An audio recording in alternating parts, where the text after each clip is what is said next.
Welcome to me ఇంటి నేస్తం Lavanya. Upcoming రివ్యూలోకి వెళ్ళిపోదాం. రూపా, రాజు, విరూపాక్షి గుడిలో కలుసుకుంటారు కదా. అమ్మాయి గారు, ఇప్పుడు పెద్దయ్య గారికి పోటీగా ఉండాలి అంటే పెద్దయ్య గారిని కాపాడుకునే ఆవిడే కావాలి. ఆ విజయాంబిక ఆటలు సాగకుండా ఉండాలి అంటే అమ్మగారే ఎమ్మెల్యేగా నిలబడాలి అని చెప్పి రూపారాజు ఇద్దరు విరూపాక్షని కన్విన్స్ చేస్తారు. ఇంకా విరూపాక్ష పాపం భయంగా, అది కాదు రాజు, వీటిలో నాకు ఎలాంటి అనుభవం లేదు, అందుకే నాకు కాస్త భయంగా ఉంది అని అంటారు విరూపాక్ష. లేదు, మీరు ఎలాంటి భయం పడద్దమ్మాయిగా అమ్మగారు, మీ వెనకాల నేనుంటాను. ఖచ్చితంగా మీరు ప్రజలకి న్యాయం చేస్తారని నాకు ఆ నమ్మకం ఉంది, నా మాట కాదనకండి అని రాజు బ్రతిమలాడుతూ ఉంటారు. ఇటువైపు రూప కూడా, అవునమ్మా, నువ్వే ఆ విజయాంబికకి కరెక్ట్, కాబట్టి ఖచ్చితంగా నువ్వే ఎమ్మెల్యేగా నిలబడాలి అని చెప్పి రూప చెప్తుంది. ఇంకా రూపారాజు ఇద్దరు కన్విన్స్ చేసేసరికి ఓకే చెప్తారు ఎమ్మెల్యేగా నిలబడడానికి విరూపాక్ష. రూపారాజు చాలా హ్యాపీగా ఫీల్ అవుతారు. ఇది ఇలా ఉండగా రూప ఇంటికి రీచ్ అవుతుంది. రూప వైపు చూస్తూ ఉంటారు విజయాంబిక అండ్ దీపక్. ఖచ్చితంగా ఈ విషయాన్ని రూప రాజుగడికి చెప్పేసి ఉంటుంది మమ్మీ అని అంటారు దీపక్. రేయ్, చెప్పినా మనకేం లాభం రా, అయినా మనకి ఇప్పుడు అండగా తమ్ముడే ఉన్నాడు, ఆ రాజుగాడు తమ్ముడిని మించి ఏమీ చేయలేడు, నువ్వేమీ కంగారు పడద్దు, నేనున్నాను కదా అని విజయాంబిక సూర్యప్రతాప్ దగ్గరికి వెళ్ళి, తమ్ముడు రేపు నామినేషన్స్ వేస్తున్నాం కదా, నువ్వు కూడా వస్తే బాగుంటుంది తమ్ముడు అని అడుగుతుంది. నాకు హైకమాండ్లో చాలా వర్క్ ఉందక్క, నేను వెంటనే వెళ్ళాలి, అందుకే వాటికే సిద్ధమవుతున్నాను అని చెప్తారు సూర్యప్రతాప్. అదేంటి తమ్ముడు, మీ అక్క ఫస్ట్ టైం ఎమ్మెల్యేగా నామినేషన్ వేస్తుంది, అలాంటిది తమ్ముడిగా ఈ రాష్ట్ర సీఎంగా నువ్వు నా పక్కన ఉండకపోతే ఎలా తమ్ముడు, నువ్వు ఉండాల్సిందే, లేకపోతే నేను అసలు ఎమ్మెల్యేగానే పోటీ చేయను అని అంటుంది విజయాంబిక.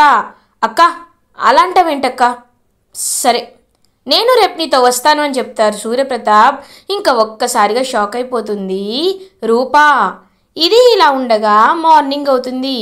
సూర్యప్రతాప్ విజయాంబికతో కలిసి ఇంకా నామినేషన్ వేయడానికైతే వెళ్తారనమాట. అలా ఇంకా సబ్ రిజిస్టర్ ఆఫీస్లో నామినేషన్ వేస్తారు.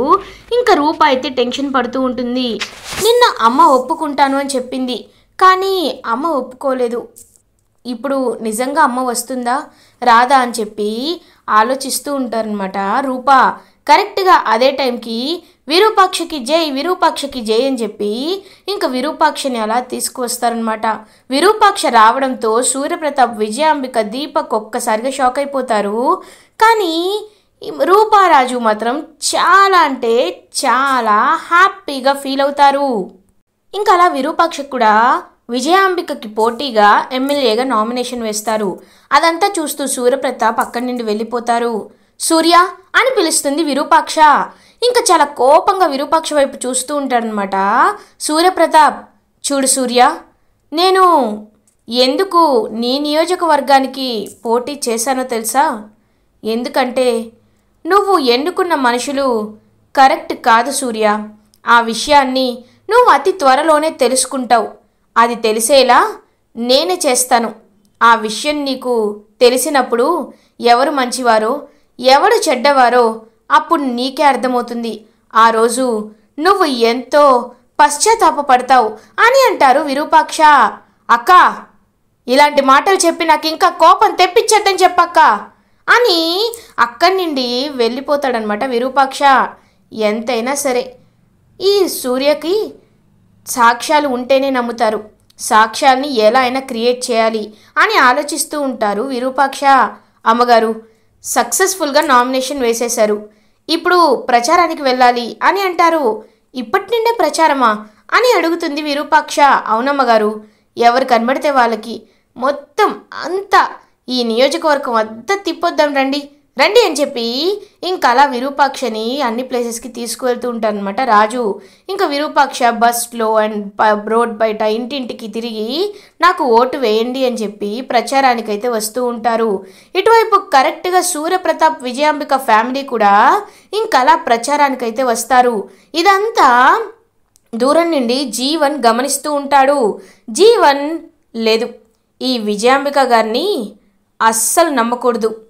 ఎందుకంటే వీళ్ళు ఎంతైనా సొంత తమ్ముడే కాబట్టి. ఏమో, ఒకవేళ ఫ్యూచర్లో ప్రేమ పుట్టుకు రావచ్చేమో. అలా జరగకుండా ఉండాలి అంటే నేను ఇప్పటి నుండే నా ప్లాన్ నేను వేయాలి. కానీ ఆ విజయాంబికకి చెప్తే కనిపెట్టేస్తుంది. దీనికి దీపక్కే కరెక్ట్ అని దీపక్కి కాల్ చేస్తాడు జీవన్. ఇది ఇలా ఉండగా సూర్యప్రతాప్ కూడా మొత్తం ఇంకంతా చేస్తూ ఉంటారనమాట. ప్రచారం చేస్తూ ఇంకా అలా తనైతే కూర్చొని ఉంటారు. అప్పుడే కరెక్ట్గా ఇంకా దీపక్కి కాల్ వచ్చేసరికి దీపక్ పక్కకి వెళ్తాడు. హలో అని అంటారు. హలో దీపక్, నేను జీవన్ని. చూడు, నీకు ఒక అదిరిపోయే ఐడియా ఇస్తున్నాను. అది ఏంటో తెలుసా? ఇప్పుడు నువ్వు మీ మావయ్యకి ఏదైనా ప్రమాదాన్ని తలపెట్టావనుకో, అది వాళ్ళే చేశారని, ఇదంతా రూపారాజుల పనేనని నువ్వు ఈజీగా నమ్మించచ్చు. కాబట్టి మీ మావయ్యకి కొబ్బరి బోండాలో ఏదైనా మత్తు మందు కలిపివు. అప్పుడు ఆయన అందరి ముందు కళ్ళు తిరిగి పడిపోతారు. ఇప్పుడు అపోజిషన్లో ఉన్నది ఆ విరూపాక్షే కాబట్టి ఇంకా మీ మావయ్య అపార్థం చేసుకుంటాడు. సరేనా? అప్పుడే మీ మావయ్యని నువ్వు ఆస్తికి వారసుడివి అవ్వచ్చు, ఈజీగా పక్కకు తప్పించచ్చు అని చెప్పి ఇంకా కాల్ కట్ చేస్తాడు జీవన్. జీవన్ చెప్పిన ప్లాన్ బాగానే ఉంది. ఎస్, ఇలాగే చేయాలి అని చెప్పి ఇంకా ఒక కొబ్బరి బోండంలో మత్తు మందు కలిపి సూర్యప్రతాప్కి ఇస్తారు దీపక్. ఇది ఇలా ఉండగా రూప విరూపాక్ష దగ్గరికి వస్తుంది. ఇంకా అలా విరూపాక్ష వైపు చూస్తూ, అమ్మా, మనస్ఫూర్తిగా నువ్వే గెలవాలని నేను కోరుకుంటున్నాను అని చెప్తుంది. పాపం రూపా, అమ్మాయి గారు మీరిప్పుడు ఇక్కడికి ఎందుకు వచ్చారు? రిస్క్ కదా అని అంటుందన్నమాట. అంటాడు రాజు. లేదు లేదు రాజు, నాకు నువ్వంటే చాలా ఇష్టం, అమ్మంటే కూడా చాలా ఇష్టం.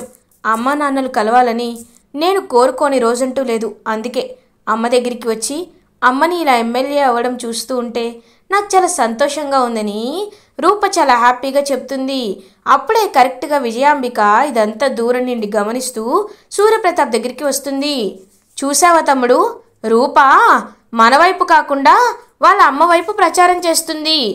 ఏంటి తమ్ముడు, ఏంటిదంతా అంటే తనకి ఓటేస్తే నిన్ను వెదవని చేయడానికే కదా, నువ్వు అసలు ఏమీ చెయ్యవని అనిపించడానికే కదా సీఎం అయ్యుండి నీ కూతురి పరువు నీ కూతురే తీస్తుంది అని చెప్పి ఇంకా లేనిపోని మాటలన్నీ చెప్తూ ఉంటారనమాట విజయాంబిక మాటలు విని చాలా కోపం వచ్చి సూర్యప్రతాప్ అయితే అలా స్పీడ్గా వెళ్తాడు. వెళ్ళి, రూపా నువ్వేంటి వాళ్ళ వైపు ఉండడం ఏంటి అని గట్టిగా అరుస్తారు. నాన్న అది కాదు నాన్న అని అంటుంది రూప. ఇంకా వెంటనే నిన్ను అనేలోపు ఇంకా అలా సూర్యప్రతాప్ దీపక్ కొబ్బరి బొండాలో మత్తుమందు కలిపి ఇవ్వడంతో కళ్ళు తిరిగి పడిపోతారు. ఒక్కసారిగా రూప టెన్షన్ పడిపోతూ ఉంటుంది. నాన్న నాన్న అని చెప్పి పాపం అంటూ ఉంటుందన్నమాట. అప్పుడే కరెక్ట్గా ఇంకా విరూపాక్ష కూడా సూర్య అని చెప్పి పాపం ఆ సూర్యప్రతాప్ దగ్గరికి వెళ్తారు. ఆపండి, ఇంకా చాలా ఆపండి. మా మావయ్యని మీరే ఏదో చేశారు, మీకు అడ్డుగా ఉండకూడదని ఇదంతా చేశారు కదా అని అంటాడు దీపక్ పిచ్చి పిచ్చిగా మాట్లాడద్దు, మేమేం చేస్తాం నాన్నని అని అంటుంది రూప. ఏమో, అలా చేయాల్సిన అవసరం మీకు తప్ప ఇంకెవరుకుంటుంది? అమ్మో, మా మావయ్య ప్రాణాలు తీయడానికే మీరు ఇలా చేస్తున్నారని నాకు అర్థమైంది. మిమ్మల్ని వదిలిపెట్టను, ముందు మావయ్యని ఇంటికి తీసుకువెళ్ళాలి అని చెప్పి ఇంకా నటిస్తూ ఉంటాడనమాట దీపక్. అప్పుడే కరెక్ట్గా ఇంకా సూర్యప్రతాప్ని ఇంటికి తీసుకువెళ్తారు. సూర్యప్రతాప్కి స్పృహ వస్తుంది. ఇదేంటి, ఎందుకు నేను ఇక్కడున్నానేంటి అని అంటారు సూర్యప్రతాప్. మావయ్య మీపై అదిగో వాళ్ళు దాడి చేశారు మావయ్య, ఏ మందు కలిపారో ఏంటో మావయ్య, అయినా మీరు బయటికి రాకుండా ఉండడమే మంచిదేమో అని అంటాడు దీపక్. ఏంటి, నేను కళ్ళు తిరిగి పడిపోయానా? అసలు నేను ఏం చేశాను? నేను ఏమీ తాగలేదే, నువ్విచ్చిన కొబ్బరి బొండానే కదా నేను తాగింది అని అంటారు సూర్యప్రతాప్. ఒక్కసారిగా దీపక్ షాక్ అయిపోతారు. రూపా, నాన్న అంటే నువ్వు దీపక్ ఇచ్చిన కొబ్బరి బొండాన్ని తాగావా? ఖచ్చితంగా అందులోనే వీళ్ళు ఏదో కలుపుంటారని చెప్పి మనసులో అనుకుంటుంది రూపా. అయినా రూపా, నువ్వు ఆ విరూపాక్ష వైపు ప్రచారం చెయ్యాలి అనుకుంటే ఆ ఇంట్లోనే ఉండు, ఈ ఇంట్లో ఎందుకుంటున్నావు?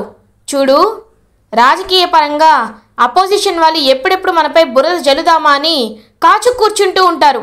అలాంటి టైంలో నువ్వు ఒక స్వతంత్ర అభ్యర్థికి పోటీ చేస్తుంటే, తనకి సమ్మతిస్తుంటే, సొంత నాన్నకి ఎందుకు తన కూతురు మద్దతు ఇవ్వటం లేదని నలుగురు నానా రకాలుగా అనుకుంటారు. అది కాకుండా మీడియా వాళ్ళు కూడా దీనిపైన ఫోకస్ చేసి ఉంచుతారు. అందుకే చెప్తున్నాను, నా మాట విని నువ్వు ప్రచారానికి రాకపోయినా పర్లేదు, కానీ ఆ విరూపాక్షకు సపోర్ట్ చేయొద్దు అని చెప్పి ఇంకా అలా లోపలికి వెళ్ళిపోతారు సూర్యప్రతాప్. ఇంకా దీపక్ విజయాంబిక తన రూమ్లోకి వచ్చి మాట్లాడుకుంటూ ఉంటారు. దీపక్, ఇదంతా చేసింది నువ్వేనా అని అడుగుతుంది విజయాంబిక. అవును మమ్మీ, నేనే చేశాను. సింపతి రావాలని ఇలా చేయమని జీవన్ ఐడియా ఇచ్చాడు, అందుకే నేనే ఆ కొబ్బరి బొండాలో అని అంటారు. వెంటనే దీపక్ని, దీపక్ ఛా, ఎందుకు దీపక్ నాకు చెప్పకుండా ఎందుకు ఇలా చేశావు? చూడు, మొదట్లోనే ఇలా చేస్తే ఎవరికైనా మన మీద డౌట్ వస్తుంది. నువ్వు ఇలాంటి తెలివి తక్కువ పనులు చేయొద్దు. నేను ఏం చెప్తానో అది చెయ్యి, సరేనా అని చెప్పి ఇంక అక్కడి నుండి వెళ్ళిపోతుందనమాట విజయాంబిక. ఏంటి, నేను మమ్మీకి మంచి చేయాలనుకున్నాను, కానీ ఎందుకు ఇలా చేసింది అని చెప్పి ఆలోచిస్తూ అలా అక్కడి నుండి వెళ్ళిపోతాడనమాట దీపక్. ఇదంతా గమనిస్తూ ఉంటుంది రూప. ఇది ఇలా ఉండగా నెక్స్ట్ డే మార్నింగ్ అవుతుంది. ఇంకా విరూపాక్ష, రాజు అయితే ప్రచారంలో బయలుదేరుతారు. ఇటువైపు విజయాంబిక వాళ్ళు కూడా ప్రచారంలో బయలుదేరుతారు. ఇంకా విజయాంబిక, విరూపాక్ష ఇద్దరూ అలా ఇంకా చూస్తూ ఉంటారనమాట. రాజు, చూడండి, ఈ నియోజకవర్గం బాగుపడాలి అంటే మీరు ఓటు వేయాల్సింది మా అమ్మగారికే అని అంటారు. చూడండి, మీ అమ్మగారికి మేము ఎందుకు ఓటేయాలి? మా సూర్యప్రతాప్ గారు మమ్మల్ని చాలా బాగా చూసుకున్నారు. ఈ నియోజకవర్గంలో ప్రతి ఇంటికి ఆయన పేరు ఉంటుంది. అలాంటిది ఆయన నిలబెట్టిన వాళ్ళ అక్కగారిని కాకుండా మీకెందుకు మేము ఓటేస్తామని చెప్పి ఇంకా కొంతమంది జనాలైతే అడుగుతూ ఉంటారు. దాని దగ్గర ఎలాంటి సమాధానం ఉండదన్నమాట. ఇంకా విరూపాక్ష అండ్ రాజు దగ్గర విజయాంబిక, వీళ్ళకి అవ్వాల్సిందే, ఇలాగే చెప్పుకోవాలి అని వచ్చి, ఏంటి ఏం ఆలోచిస్తున్నారు? ఓ, ఇలా జరుగుతుంది అనుకోలేదా? చూడండి, నేను ఎలా అయినా ఎమ్మెల్యేనై తీరుతాను. ఖచ్చితంగా సూర్యప్రతాప్ని నిన్ను వేరు చేయడం కాదు, వాడిని పైకే పంపించేస్తాను అని మనసులో అనుకుంటూ అక్కడి నుండి వెళ్ళిపోతుంది విరూపాక్ష. ఇంకా రూప కూడా వీళ్ళ వైపు, విజయాంబిక వైపే నించుని ఉంటుంది. అత్తయ్య, నీకు ఇలా కాదు, ఆగు చెప్తా అని చెప్పి ఇంకా అలా కొంచెం అయితే తీసుకుంటుందన్నమాట. లైక్ ఒక ఆయిల్ లాంటి సబ్స్టెన్స్ తీసుకుంటుందన్నమాట. రూపా, ఇదిగోండి అత్తయ్య, వాళ్ళు హారతిస్తున్నారు, హారతిని తీసుకోండి అని అంటుంది. ఇంకా హారతి తీసుకునేసరికి విజయాంబిక చెయ్యి కాలిపోతుందన్నమాట. ఒక్కసారిగా విజయాంబిక షాక్ అయిపోతుంది. అది మా అమ్మని అంటే ఏం చేస్తానో ఇప్పటికైనా అర్థమైందా అని పొగరుగా చూస్తూ ఉంటుందన్నమాట రూప. ఇంకా రూప వైపు చూస్తూ ఉంటారు దీపక్ అండ్ విజయాంబిక. ఇంకా అలా ప్రచారంలో మునిగిపోతూ ప్రచారం చేసుకుంటూ ఉంటారు. అదే టైంకి కరెక్ట్గా ఒక పెద్ద ఇల్లు అయితే కనబడుతుంది. ఇంకా ఆ ఇంట్లో వాళ్ళందరూ అయితే సూర్యప్రతాప్కే సపోర్ట్ చేస్తూ ఉంటారు. ఆ ఇంటి పక్కనే ఒక చిన్న గుడిసె ఉంటుంది. ఇంకా గుడిసెకి ఒక్క టైంలో ఇంకా ఫైర్ యాక్సిడెంట్ అవుతుందనమాట. అప్పుడే విజయాంబిక, రేయ్, వాళ్ళకి ఏమైతే మనకెందుకురా, మనం వెళ్దాం పదా అని చెప్పి వెళ్ళిపోతూ ఉంటారు. అమ్మ, అక్కడ ఒక గుడిసె తగలపడిపోతుంది, మీరే వచ్చి కాపాడాలమ్మా అని పని వాళ్ళు చెప్తూ ఉంటారు. నేనొచ్చి కాపాడడం ఏంటి? నేను కాబోయే ఎమ్మెల్యేని. అయినా ఇలాంటివి చెప్పాలంటే ఫైర్ ఇంజన్కి ఫోన్ చేయాలి, నాకు చెప్తే నేనేం చేస్తాను అని అంటుంది విజయాంబిక. అవును, మా మమ్మీకి ఏమి పని పట్ట లేదనుకుంటున్నారా ఏంటి?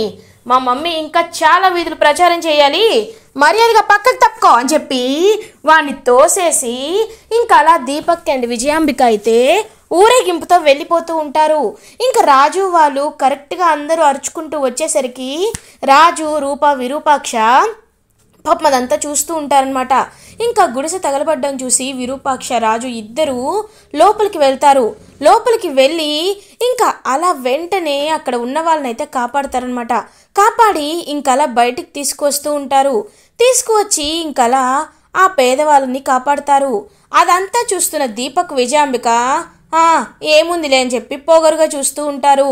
మీరు దేవుళ్ళంటి వాళ్ళమ్మా, మేము ఆవిడికి చెప్పాం, అస్సలు పట్టించుకోలేదు. సూర్యప్రతాప్ బాయి గారిలో ఉన్న జాలి ఆవిడలో కొంచెం కూడా లేదు. మీరు ఆయన భార్య కాబట్టి మీరు మీరు కాపాడారు. మీ రుణం ఎప్పటికీ మర్చిపోలేనమ్మా అని అంటారు.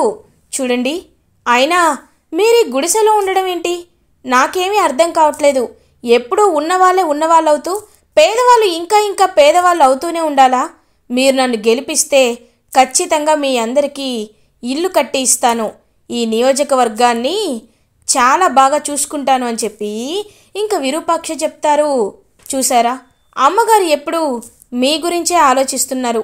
కాబట్టి అలాంటి స్వార్థపరులకి ఓటేస్తారో లేకపోతే మీ ప్రాణాల్ని కాపాడారనే కృతజ్ఞతతో కూడా కాదు. ఇలాంటి వారు ఈ నియోజకవర్గానికి ఎమ్మెల్యే అయితే ఎంత బాగా చేస్తారో ఒక్కసారి ఆలోచించుకోండి అని చెప్పి ఇంకా రాజు చెప్తారు. ఇంకప్పుడు ఈ ఓటర్స్ మైండ్ సెట్ అయితే మారుతూ ఉంటుంది. నిజమే, సూర్యప్రతాప్ గారు మంచివారు, కానీ వాళ్ళ అక్కే ఇంత స్వార్థంగా ఉందేంటి అని చెప్పి మాట్లాడుకుంటూ ఉంటారు. ఇంకా మీడియా వాళ్ళు కూడా అదంతా న్యూస్లో వేస్తూ ఉంటారు. స్వతంత్ర అభ్యర్థిగా సూర్యప్రతాప్ వాళ్ళ భార్య గారు నిలబడ్డారు. అదే నియోజకవర్గంలో నిలబడ్డారు. కానీ ఆవిడ సేవా గుణం ఎవ్వరూ చెప్పలేనంతది. ఆవిడ తన ప్రాణాలకు తెగించి మరీ పేద ప్రజలని కాపాడింది అని చెప్పి ఇంకా మొత్తం టీవీలో అయితే చెప్తూ ఉంటారు. ఆ న్యూస్ చూసి ఒక్కసారిగా సూర్యప్రతాప్ అయితే షాక్ అయిపోతారు. ఇదేంటి ఇలా జరిగిందేంటి? అక్క, మీరు అక్కడే ఉన్నారు కదా, మీరేం చేస్తున్నారు అని అడుగుతారు సూర్యప్రతాప్. నేనేమీ చేయలేదు తమ్ముడు ఇది అని చెప్పి ఇంకా సైలెంట్గా ఉండిపోతారు విజయాంబిక, దీపక్. ఇది ఇలా ఉండగా రాజు రూపం మీట్ అవుతారు. రాజు, ఇన్ని రోజులు మనం ముసుగులో ఆటలు ఆడాం. ఆ విజయాంబిక గురించి తెలిసినా సరే నాన్న నమ్మరు అని చెప్పలేదు. ఈసారి డైరెక్ట్గా మనం తెలిసేలా చెయ్యాలి రాజు, చెయ్యాలి. నాన్నకి ఎలా అయినా వాళ్ళ గురించి తెలిసేలా చేయాలి అని అంటుంది రూపా. అమ్మాయి గారు, నా దగ్గర అందుకు ఒక ప్లాన్ ఉంది అని చెప్తారు. ప్లానా? ఏంటది రాజు అని అడుగుతుంది రూపా. ఇంకా రూపకి ఒక ప్లాన్ చెప్తాడనమాట రాజు. సూపర్ రాజు, అయితే ఇప్పుడే నేను వెళ్ళి ఆ ప్లాన్ని అమలు చేస్తానని చెప్పి ఇంకా అలా ఇంటికి వెళ్ళిపోతుంది రూపా. ఇది ఇలా ఉండగా సూర్యప్రతాప్ అటు ఇటు తిరుగుతూ ఆలోచిస్తూ ఉంటారు. ఎంత ప్రచారం చేస్తున్నా ఆ విరూపాక్ష వాళ్ళకి, రాజు వాళ్ళకి పాజిటివ్గా ఉంటుంది, మనకి నెగిటివ్గా ఉంటుంది. ఎందుకు ఇదంతా జరుగుతుంది అని ఆలోచిస్తూ ఉంటారు సూర్యప్రతాప్. అప్పుడే కరెక్ట్గా ఇంకా రూప అయితే, నాన్న నీతో కొంచెం మాట్లాడాలి నాన్న అని అంటుంది. ఏంటి అని అడుగుతారు. అది కాదు నాన్న, నేను చెప్పేది ఒకసారి విను. నాన్న, మేము ఎంత చెప్తున్నా వినటం లేదు కదా, అందుకే మీకు మేము నిజాన్ని చూపించాలి అనుకుంటున్నాం అని అంటుంది రూపా. ఏంటా నిజం? దేని గురించి చెప్తున్నావు అని అడుగుతారనమాట. ఇంకా సూర్యప్రతాప్, అదంతా నీకు చెప్పను నాన్న, నేను వచ్చాకే చెప్తాను అని చెప్పి అక్కడి నుండి వెళ్ళిపోతుందనమాట రూపా. పక్కకి తిరిగి దీపక్, విజయాంబిక వింటున్నారు అని కన్ఫర్మ్ చేసుకొని వెళ్ళిపోతుంది. ఏంటి ఇలా మాట్లాడుతున్నారు? లేదు, ఏదో జరుగుతుంది. సూర్యప్రతాప్కి మన గురించి నిజం తెలిసేలా ఈ రూప ఏమైనా చేయాలనుకుంటుందా అని చెప్పి ఇంకా అలా రాజు దగ్గరికి బయలుదేరుతారనమాట దీపక్ అండ్ విజయాంబిక. ఇది ఇలా ఉండగా రాజు ఇంకా మెకానిక్ షాప్లో వర్క్ చేసుకుంటూ ఉంటారు. అప్పుడే ఇంకా ఈ విజయాంబిక, దీపక్ ఇద్దరు రాజు దగ్గరికి వెళ్తారు. రేయ్, ఏం నువ్వు చేస్తుంది అని అడుగుతారు విజయాంబిక. అదేంటి అలా అడుగుతున్నారు? మెకానిక్ పని చేస్తున్నాను, కనిపించట్లేదా అని అంటారు రాజు. చూడు, మా మమ్మీనే ఈసారి ఎలక్షన్స్లో గెలవాలని మేము అనుకుంటున్నాం. కాబట్టి విరూపాక్ష నామినేషన్ని విత్డ్రా చేసుకోమని చెప్పు అని అంటారు దీపక్. రేయ్, పెద్ద చిన్న చూడకుండా నోటికొచ్చినట్టు వాగావో నేను ఎలా కొడతానో నీకు బాగా తెలుసు అని అంటాడు రాజు. దెబ్బకు సైలెంట్ అయిపోతాడనమాట. ఇంకా అలా దీపక్, చూడండి, మేము న్యాయంగానే ఉంటాం, ఏదైనా న్యాయంగానే చేయాలి అని అనుకుంటాం. మీరు నిజంగా న్యాయాన్ని పాటిస్తే, ప్రజలు మీ వైపు ఉంటే మీరు గెలుస్తారు, లేకపోతే ఎవరి వైపు ప్రజలుంటే వాళ్ళే గెలుస్తారు. అంతేకాని ఇప్పుడు వచ్చి నామినేషన్ విత్డ్రా చేసుకోమని బెదిరిస్తున్నారు, మీకు అసలు సిగ్గులేదా అని అంటారు రాజు. ఏంట్రా ఎక్కువ తక్కువ మాట్లాడుతున్నావు అని అంటాడు రాజుతో దీపక్. లేకపోతే ఏం చేస్తావురా, ఏం చేస్తావు, అయినా నువ్వు ఏం చేయగలవు అని అంటాడు. రేయ్, మా గురించి నీకు తెలీదు. ఆ మందారాన్ని అడ్డొచ్చిందని మేము చంపేబోయాంరా. సూర్యప్రతాప్ మావయ్యని కూడా ఎన్నోసార్లు చంపడానికి ట్రై చేశాం. ఇప్పుడు నువ్వు నామినేషన్ విత్డ్రా చేసుకోకపోతే సూర్యప్రతాప్ మావయ్య ప్రయాణాలే పోతాయి అని గట్టిగా అరుస్తాడు దీపక్. ఓహో, అంటే నువ్వు బెదిరిస్తే నేను భయపడాలా అని అంటారు. చెప్పాను కదరా నేను ఎంత డేంజరో, ఆ మందారాన్ని పొడిచి చంపింది నేనే అని చెప్తారు ఆ దీపక్. ఇంకా దీపక్ విజయాంబిక వెనక్కి తిరిగి చూసేసరికి అక్కడ సూర్యప్రతాప్ ఉంటారు. సూర్యప్రతాప్ని చూసి దీపక్ అండ్ విజయాంబిక ఒక్కసారిగా షాక్ అయిపోతారు. ఇంకా అలా సూర్యప్రతాప్ అయితే దీపక్ చెంపపై ఒకటి కొడతాడు. రేయ్, ఎంత ధైర్యం రా నీకు, మందారాన్ని చంపాలనుకుంటావా అని చెప్పి కాలర్ పట్టుకొని టపా టపా కొడుతూ ఉంటారు సూర్యప్రతాప్. తమ్ముడు అని అంటుంది. అక్క, నువ్వేం మాట్లాడకక్క, నేనేమి వినాలనుకోవటం లేదు. అయినా మీరిద్దరు తోడు దొంగలని తెలియక నా కన్న కూతుర్ని, నేను పెళ్లి చేసుకుని ఇష్టపడి పెళ్లి చేసుకున్న భార్యని నాకు దూరం చేశారు. ఇప్పుడు చెప్తున్నాను, నేను నా భార్యని ఎలా అయినా ఇంటికి తీసుకొస్తాను. నా కూతురుతో ఎప్పుడులా సంతోషంగా ఉంటాను. కానీ మీరు మాత్రం ఇలా ఉండడానికి వీల్లేదు. ఈ సూర్యప్రతాప్ని మోసం చేసిన వాళ్ళ పరిస్థితి ఏంటో ఖచ్చితంగా నువ్వు తెలుసుకొని అక్కడికే వెళ్ళాలి అని చెప్పి ఇంకా సూర్యప్రతాప్ గట్టిగా అరుస్తారు. ఇంకా దీపక్ విజయంక ఇద్దరు భయపడిపోతూ సూర్యప్రతాప్ కాలు పట్టుకుంటారు. తమ్ముడు, అలా అనద్దు తమ్ముడు, ఏదో తప్పు చేశాం, మమ్మల్ని క్షమించు తమ్ముడు అని అంటారు. చీ, క్షమాపణ అనే పదానికే మీ దగ్గర విలువ ఉండదక్క. మిమ్మల్ని నేను ఎప్పటికీ క్షమించను. నేను వెళ్ళి నా భార్యని, నా కూతుర్ని ఇంటికి తీసుకొస్తానని చెప్పి అలా ఇంకా వెళ్తారనమాట సూర్యప్రతాప్ అయితే విరూపాక్ష ఇంటికి. ఇది ఇలా ఉండగా విరూపాక్ష పాపం అంతా స్టిచ్ చేసుకుంటూ ఉంటుంది శారీస్ని. అది చూసి సూర్యప్రతాప్ చాలా బాధపడతారు. మహారాణిలా ఉండాల్సిన నువ్వు ఇలా స్టిచ్ చేస్తూ, తప్పు చేశాను విరూపాక్ష, నువ్వు ఎంతో మంచిదానివని ఎన్నిసార్లు చెప్పినా వినకుండా తప్పు చేశాను. ఇప్పుడు నమ్ముతున్నాను, నువ్వంటే నాకు ఎంత ఇష్టమో. కానీ అనుమానం అనే బీజం దాన్ని కప్పేసింది. ఇప్పటి నుండి చెప్తున్నాను, ఎలా అయినా నిన్ను బాగా చూసుకుంటాను. విరూపాక్ష రండి అని చెప్పి ఇంకలా విరూపాక్షనైతే తన ఇంటికి తీసుకువెళ్తారు సూర్యప్రతాప్. రాజు ఫ్యామిలీ చాలా హ్యాపీగా ఫీల్ అవుతుంది. దీపక్ అండ్ విజయాంబికనైతే ఇంకలా ఇంటి నుండి గెంటేస్తాడు సూర్యప్రతాప్. ఇలా ఎపిసోడ్ ఎండ్ అవుతుంది. ఫర్దర్ ఎపిసోడ్ రివ్యూస్ ముందుగా మీకు కావాలి అనుకుంటే మా ఛానల్ని సబ్స్క్రైబ్ చేసుకోండి. Thanks for watching.